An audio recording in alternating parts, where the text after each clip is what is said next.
이 시간 주님을 찬양하고 예배합니다.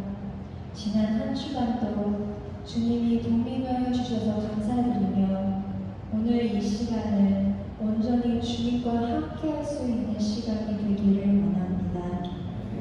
말씀을 통해 진리 되신 주님을 더욱 깊이 알아가게 하시고 아버지의 뜻에 순종할 수 있는 믿음을 주시기 기도합니다. 온 마음과 정성을 드립니다. 예수 그리스도의 이름으로 기도합니다. 할렐루야.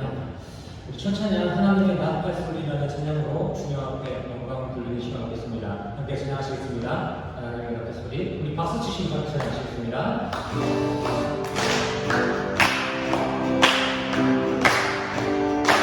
하나님의 나팔 소리. 하나님의 나팔 소리 전지 진동할 때 영광을 내줄 가시고 천사들 세상 모든 것에 오네 불러온 손도 들어 아멘. 나팔 불게 나의 나팔 불게 나의 나팔 불게 나의 부를 때 같이 참 이대로 진행합시다. 붉은 손을 감자 감자라 영화로 불할 수 여기니 주의 백한 모든 성도는 나오나 공중에서 주의 얼굴을 이루어 갑시다. 나팔 불게 나의 힘 나팔 불게 나의 힘 나팔 불게 나의 힘을 부를 때 같이 참 사랑을 찬양합니다. 주님 다시 오신 날을 우리 알 수 없으니 항상 기도하러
어려워집니다.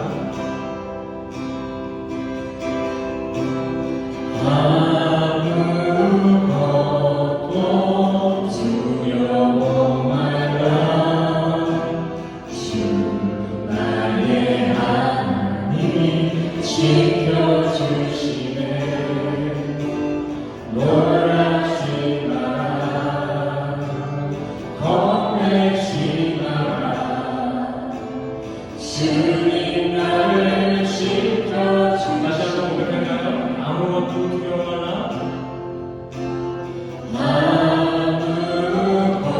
아무것도 두려워 말라. 주 나의 하나님이 지켜주시네. 놀라지 마라. 겁내지 마라. 주님 나를 지켜주시네. 내 맘의 힘에 겨워 지치지 않고 주님 나를 지켜주시네.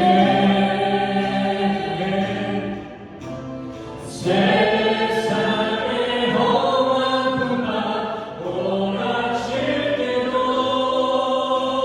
주님 나를 지켜주시네.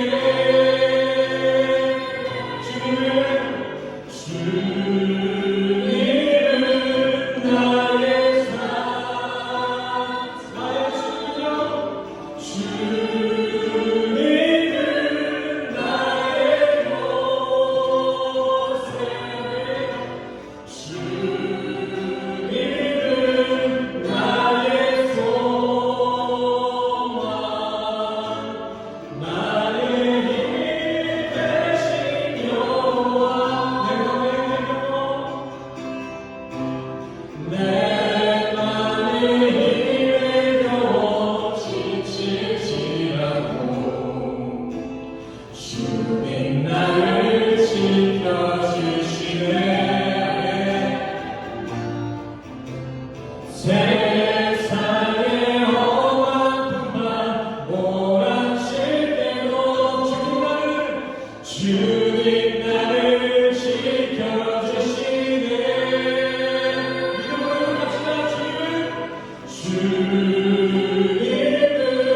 나의 산, 주님은 나의 요새. 주님은 나의 소망, 나의 힘이 되신 여호와. 목소리로 고백합시다. 주님은 나의 산성에. 주님은 나의 요새. 주님은 나의 소망, 나의 힘이 되신 여호와. 다시 한번 찬양합시다. 주님은 나의 산성. 주님은 나의 요새. 주님은 나의 소망, 나의 힘이 되신 여호와.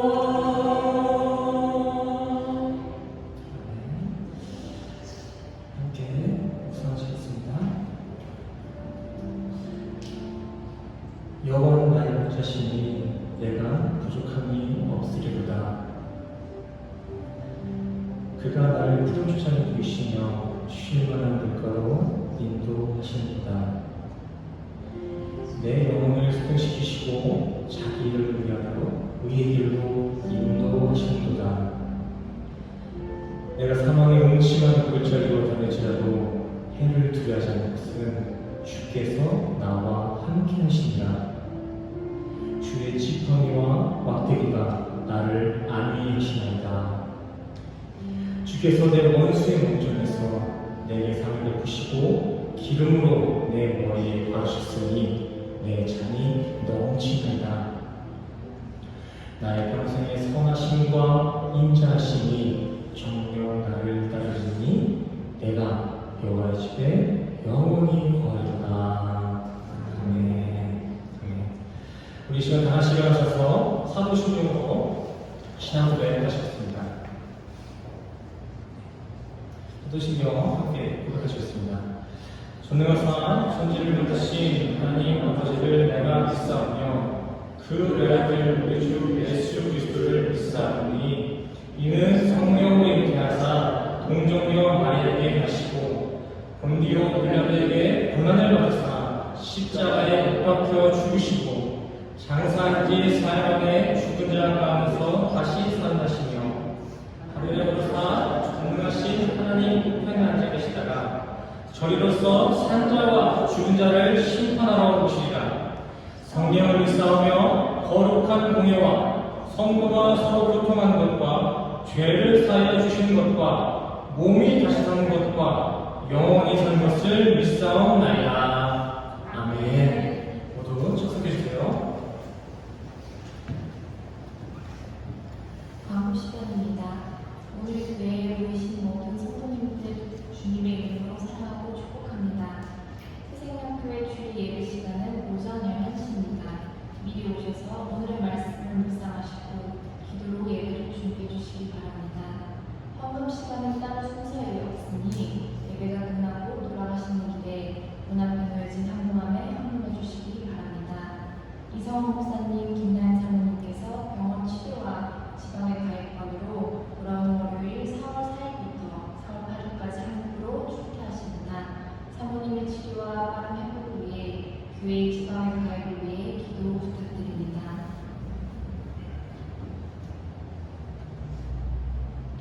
오늘의 말씀은 마태복음 16장 12절에서 24절 말씀입니다.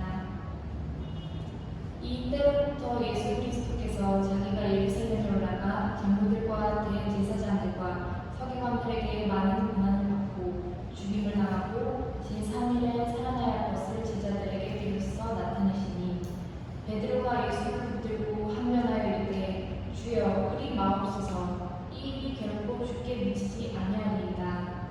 예수께서 돌이키시며 베드로에게 이르시되 사탄아 내 뒤로 물러가라. 너는 나를 넘어지게 하는 자로다.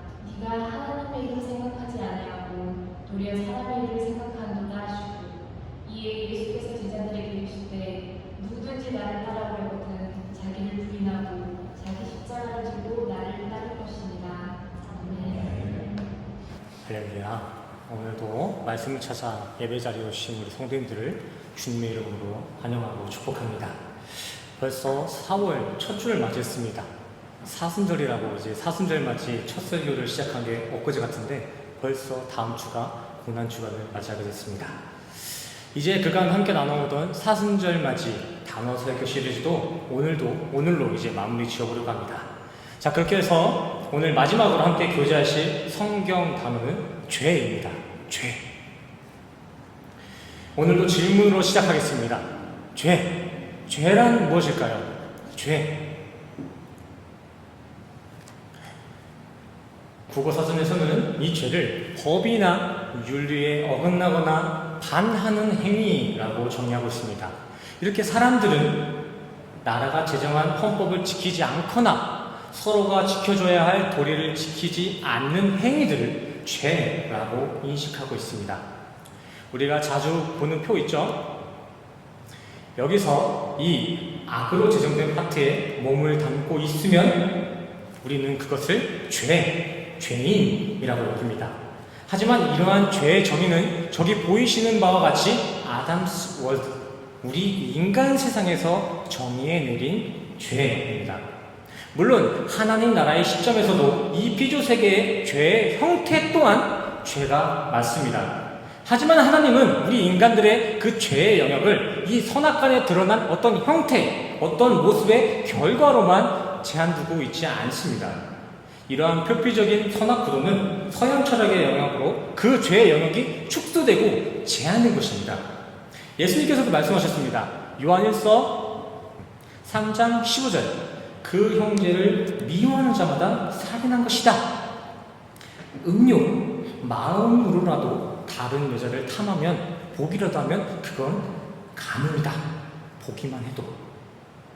이렇듯 성경의 죄의 영역은 보이지 않는 인간의 동기까지 이어져 있습니다. 마음의 중심까지가 죄의 영역권이에요.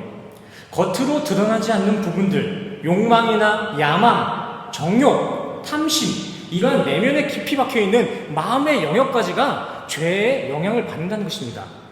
성경 원어에서는 이 죄의 영역을 어떻게 설명하고 있는지 한번 찾아보도록 하겠습니다. 죄. 성경에서는 여러 단어들을 사용하면서 이 죄라는 의미를 설명하는데 그중 가장 보편적으로 잘 알려져 있는 두 가지의 원어만 함께 보시도록 하겠습니다.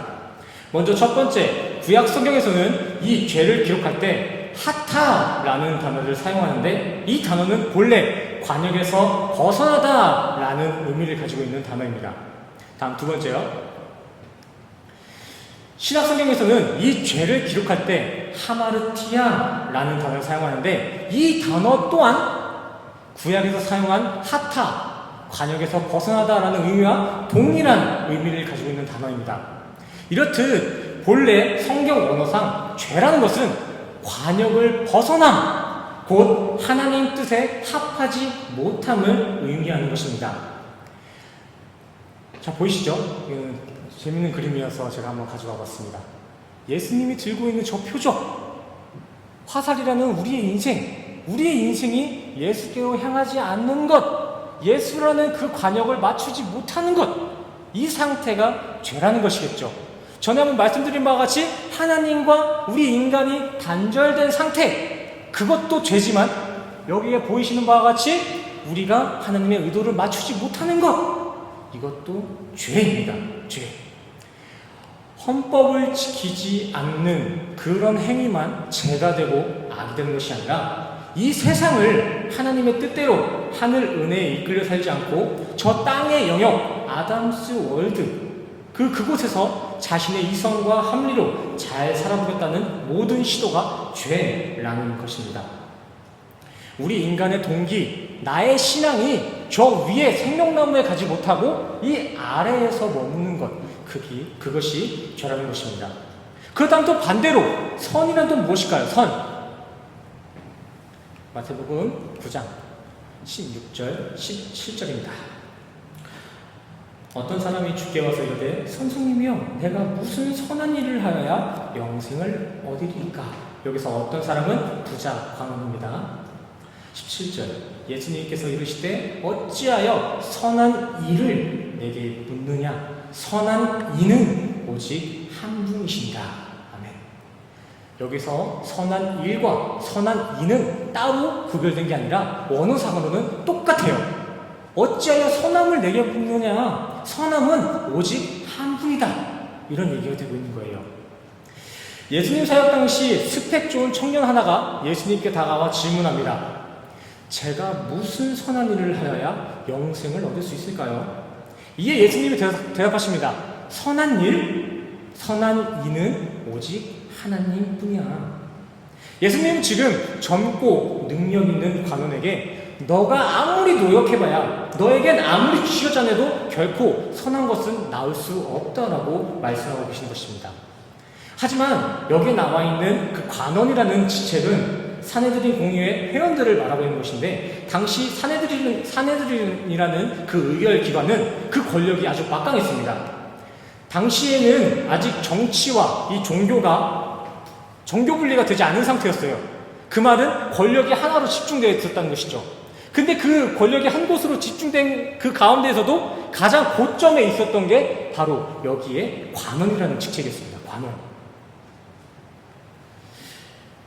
함부로 범접할 수 없는, 나라에서도 함부로 터치할 수 없는 그런 의결 기관이었어요.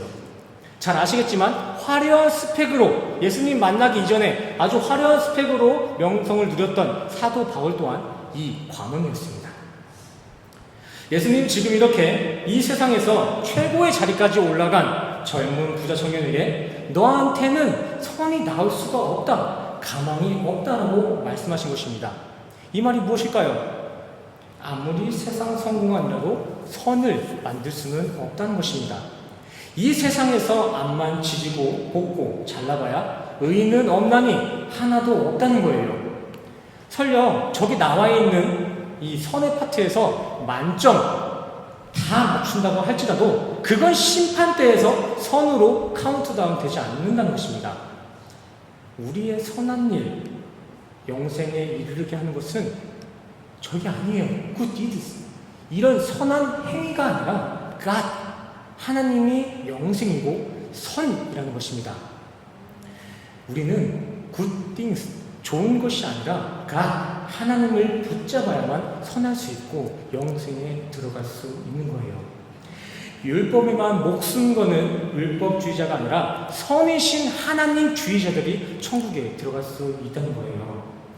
우리 수백명교회 성도님들은 하나님께 목숨 거는 하나님주의자들이 되시기를 간절히 소원합니다. 다시 오늘 주제로 돌아와서 한번 보시겠습니다. 자, 죄. 죄에 대해서는 오늘 본문 마태복음 16장에 잘 나와 있습니다. 좀 전에 읽으셨으니까 바로 들어가겠습니다. 예수님이 베드로에게 자신이 곧 맞이할 그 고난, 십자가 고난과 십자가 죽음을 예언해 주세요. 나 이제 조금 있으면 죽게 될 거야. 나 조금만 있으면 이제 며칠 뒤에 나 고난받게 될 거야. 그렇게 미리 얘기를 해줬어요. 이에 열혈 제자였던 베드로는 두 팔 벌려 항변합니다. 안 됩니다, 주님. 그건 안 돼요. 죽긴 왜 죽어요? 아니, 이제야 내가 조금 복음을 알 것 같고 이제야 조금 믿음이 생긴 것 같은데 갑자기 이렇게 떠나가시면 어떡합니까? 그럼 나는 이제 어떡하라고요? 주님은 제가 지킬 거예요. 주님은 내가 꽉 붙잡고 있을 거예요. 이러한 애끓는 베드로의 애원은 참 정의로워 보이고 의리 있어 보입니다. 이제 고난을 당하고 십자가에 못 박혀 죽을 건데 자기가 지키겠대요. 안 된대요. 죽지 말래요. 주님 없으면 저 못 삽니다. 참 의리 있어 보이죠. 그러나 주님은 그러한 베드로의 애원에 사탄아 내 뒤로 물러서라 라고 책망하십니다. 그리고 이어서 말씀하시죠. 네가 하나님의 일을 생각하지 않고 도리어 사람 일을 생각한도다. 아멘. 맞습니다. 죄라는 것은 이렇게 하나님의 일이 아닌 인간의 일을 먼저 생각하는 거예요. 이게 죄이고 사탄의 간괴입니다. 베드로는 지금 단순히 예수님의 죽음을 막아서 책망을 받은 것이 아니라 베드로는 지금 구약시대 때부터 예언되어 오던 예수님의 행보, 그 메시아의 모습을 가리고 있는 거예요. 이사야 53장을 보시면 메시아로 오실 주님의 모습과 이루실 그 행적들이 나와 있는데 베드로는 지금 그러한 예언의 성취를 막고 있는 거예요.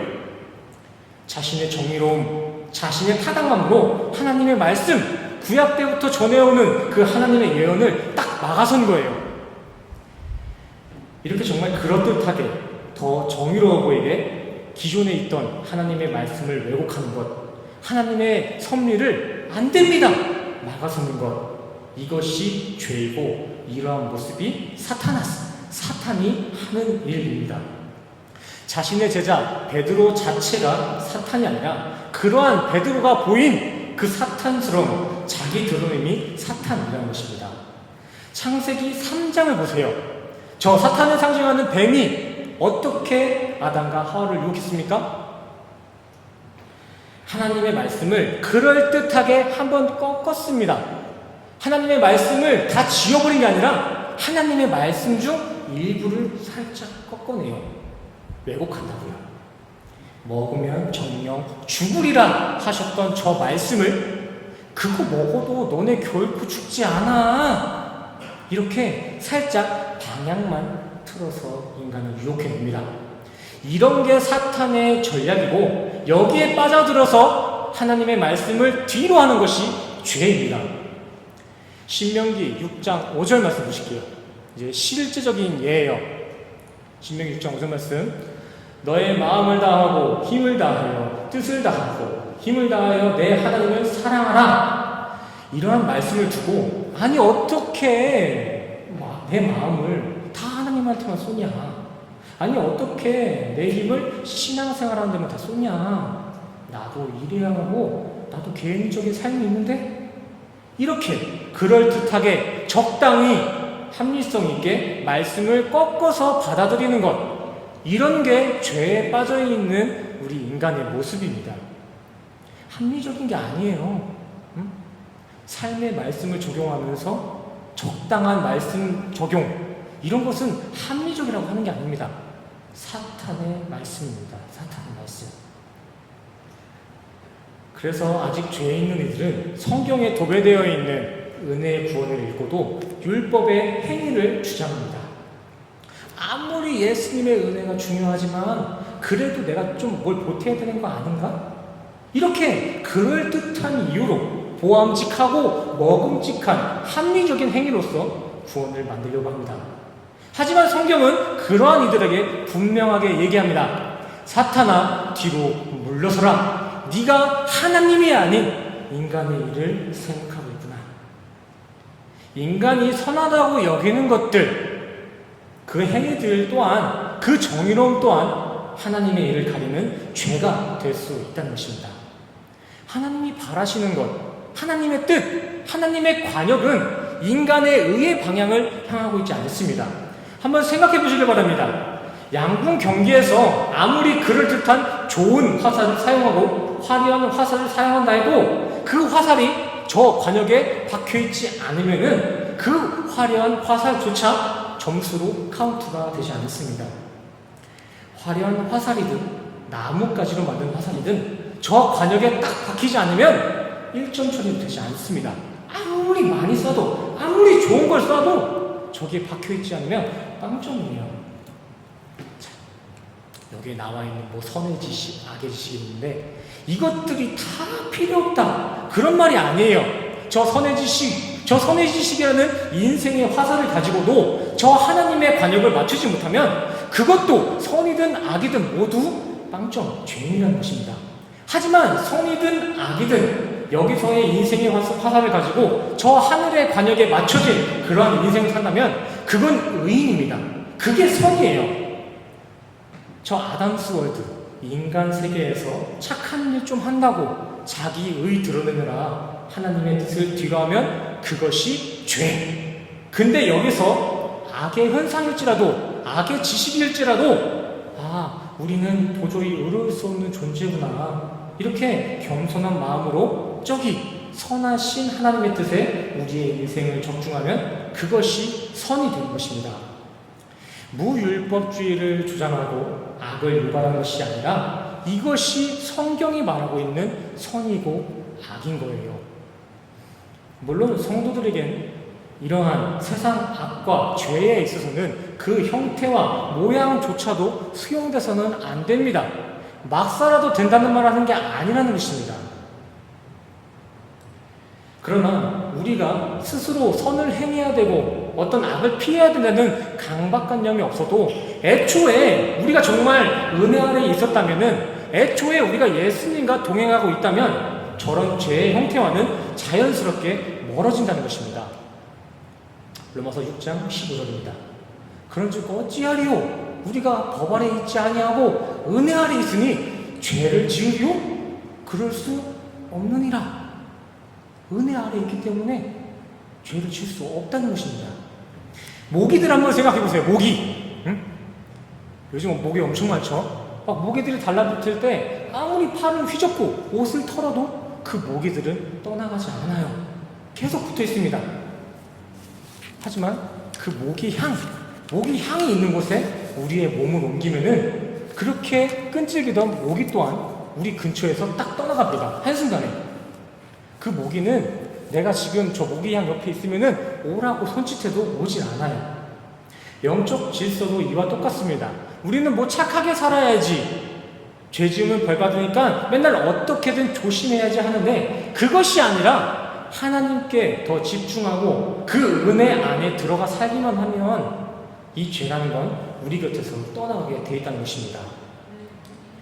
죄는 우리의 홀리한 심령에 가까이 오지 못해요. 사탄은 저 모기 마냥 우리 성도들이 풍기는 성령의 향기를 견디지 못한다는 것입니다. 성도에게 이 성령의 향기가 있다면 사탄은 뭐 알러지 있는 것 마냥 우리만 보면은 바로 도망갈 거예요. 더하여 죄뿐만이 아니라 두려움과 시기심, 미워하는 마음, 가슴 속에 있는 그 응어리들, 그것 또한 사랑의 신 예수님 곁에 그 은혜 근처에 머물면 그러한 것 또한 해결될 줄 믿습니다. 비록 더딜 수 있습니다. 성경도 말하고 있어요. 너희 인간 역사 가운데 나의 섭리는 더디게 갈 수도 있다고 말씀하셨습니다. 그렇게 비록 더딜지라도 주님과 동행하시면 반드시 우리에게 부드러운 마음이 주어질 줄 믿습니다. 암만 스스로가 미워하지 말아야지, 화내면 안 되지, 이렇게 다짐해봤자 그거 하루 이틀도 못 갑니다.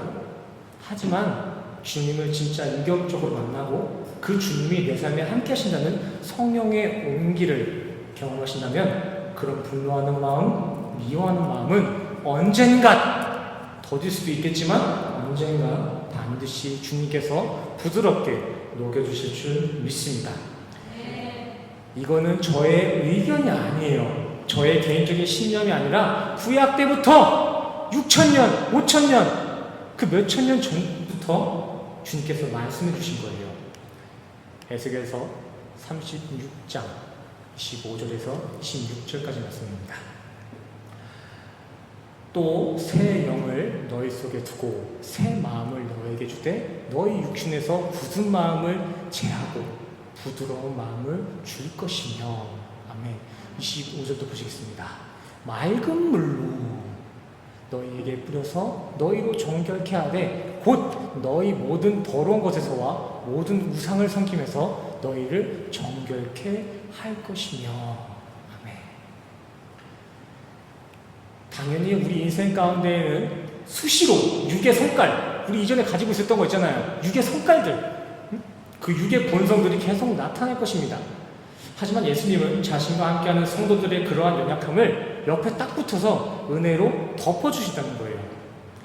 그러기에 우리는 악을 경험하면서도 은혜를 깨달을 수 있는 거고, 선을 행하면서도 나의 무능과 하나님의 필요를 느낄 수 있는 것입니다.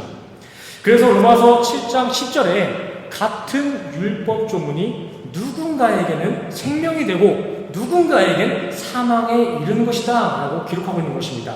도리어 이 율법에 사망을 이르게 할 때도 있고 이 율법이 생명에 이르게 할 때도 있다는 것이죠.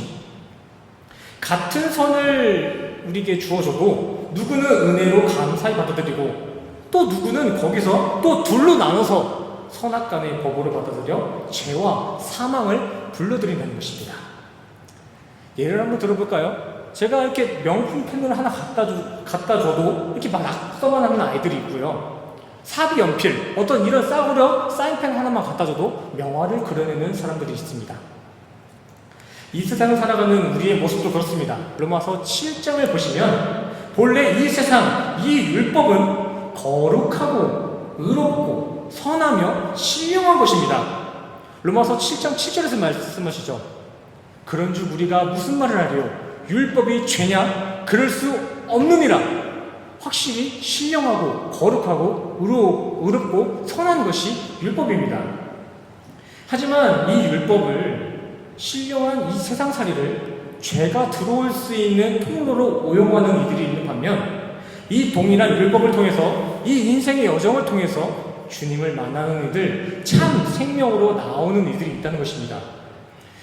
같은 인생을 살지라도 누구는 내가 성도인데 왜 이 땅 고난만 계속 겪어야 되냐고 이렇게 하나님의 뜻을 모욕하는 죄를 낳기도 하지만 또 다른 누군가는 내 어딜 가든지 주님만 만나면 내가 주님과 동행하면 그것이 진짜 하나님 나라임을 몸소 경험하는 행복한 이들이 있다는 것입니다. 이 둘의 차이가 뭘까요?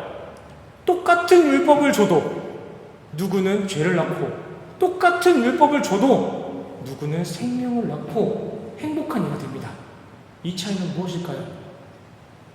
그것은 내 인생에서 내 에고를 지웠냐 안 지웠냐의 차이입니다. 내 뜻이 아닌 하나님의 뜻, 하나님의 관역에 맞춰진 삶을 살고 있냐, 이 차이라는 것이죠. 나의 인생은 왜 이럴까 하며 내 기준의 이성과 합리로 세상과 대면하면 그러한 인생은 결코 평안할 수가 없습니다. 하지만 내 생각을 지우고 오직 하나님이 이끄시는 대로 그 뜻대로 순순히 따라가면 지금 우리가 겪고 있는 어려움 속에서도 우리는 예수님과 샬롬, 평안을 누릴 수 있는 거예요. 우리의 인생의 주관자는 주님이신 것을 믿고 그저 내 힘으로, 내 능력으로 이 세상을 살아가시면 아플 수밖에 없고 힘들 수밖에 없습니다. 한국 농사 지을 때 소들이 이렇게 코 찝혀 있는 거 있죠? 피어싱하고 있는 거. 자, 이렇게 소를 이렇게 조종하려고 코에다가 이렇게 콧뚜리 하나 박아놓습니다. 보이시는 바와 같이 그냥 내 인생에 말씀의 영적 콧뚜레가 하나 박혀있다고 한번 생각해 보세요. 내가 내 힘으로 세상을 살겠다고만 이렇게 버티면은 코가 뜯길 만큼 많이 아프고 힘들지만 그냥 우리 인생의 주인이신 주님이 당기는 대로, 이끄시는 대로 순순히 따라가면 비로소 우리의 인생은 형통할 수 있을 줄 믿습니다. 어떻게 하면 평안할 수 있을까요? 언제쯤 평안할 수 있을까요? 어떻게 하면은 자유로울 수 있을까요? 계속 그렇게 동일한 기도만, 푸념만 하지 마시고 영적 콧뚜레인 말씀에 따라가시길 바랍니다. 성경 말씀 한번 보세요. 성경 말씀은 창세 전부터, 이 세상이 생겨나기 전부터 우리가 겪을 이런 아픔과 슬픔을 미리 예비하시고 이미 다 응답하셨어요. 마태복음 11장입니다. 수고하고 무거운 짐진 자들아 다 내게로 와라. 내가 쉬게 하리라. 나는 마음이 온유하고 겸손하니 나의 멍에를 메고 내게 배우라. 그리하면 너희 마음이 쉼을 얻으리니. 아멘. 예수님한테 나아가시길 바랍니다. 오늘 말씀에서는 예수님이 우리를 쉬게 해주신다고 말씀하고 계십니다. 예수님을 배우세요. 그럼 우리는 자유케 되리라. 분명히 적혀 있잖아요. 어떻게 하면은 내가 자유롭고 평안할지 묻지만 말고 이제는 예수님께서 답장하신 거 물어봤으면 들어야 될 거 아니에요. 어떻게 평안해요? 이랬을 때 예수님은 이미 답변을 하려고 하는데 어떻게 평안하냐고요. 계속 이렇게 예수님의 응답을 듣질 않아요. 경청하지 않아요. 정말 간절히 묻고 기도하셨다면은 겸허한 마음으로 예수님의 말씀을 경청하시길 바랍니다. 혹시 여기서 그럼 예수님께 어떻게 갈 수 있냐? 어떻게 예수님을 배울 수 있냐고 속으로 묻는 분들이 계실까요? 그렇다면 요한복음 1장을 한번 보시기 바랍니다. 태초에 말씀이 계시니라. 이 말씀이 하나님과 함께 하셨으니 이 말씀은 곧 하나님이시니라. 아멘. 말씀이 하나님이시고 이 말씀을 배우는 게 예수를 배우는 것입니다. 주변에 믿지 않는 사람들 보면은 막 자기 마음 한번 다스려 보겠다고 아무런 득도 없는 그 기수련이잖아요. 막 기수련하고 허한 마음 달래보겠다고 무당한테 가서 막 부적 사오고 그러던데 우리 성도들은 그러면 안 됩니다. 시간 낭비고 돈 낭비예요. 성경은 그런 세속적인 낭비 생활에서 벗어나라 분명히 말하고 있습니다. 세월을 아끼라. 우리 성도님들 진정 자유롭게 원하십니까? 이제 수고하고 무거운 짐을 좀 내려놨으면 좋으시겠습니까? 그러면 우리는 예수님을 만나야 합니다.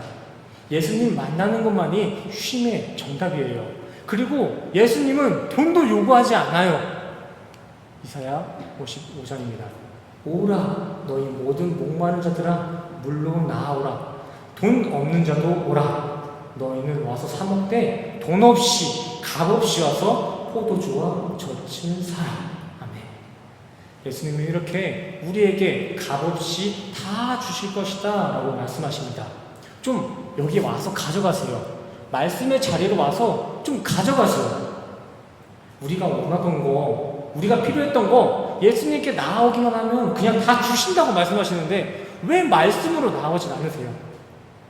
믿지 않는 이들처럼 이상한 곳에 마음 쓰고 돈 낭비하지 마시고 값없이 거저주시는 은혜를 좀 받아들이시길 바랍니다.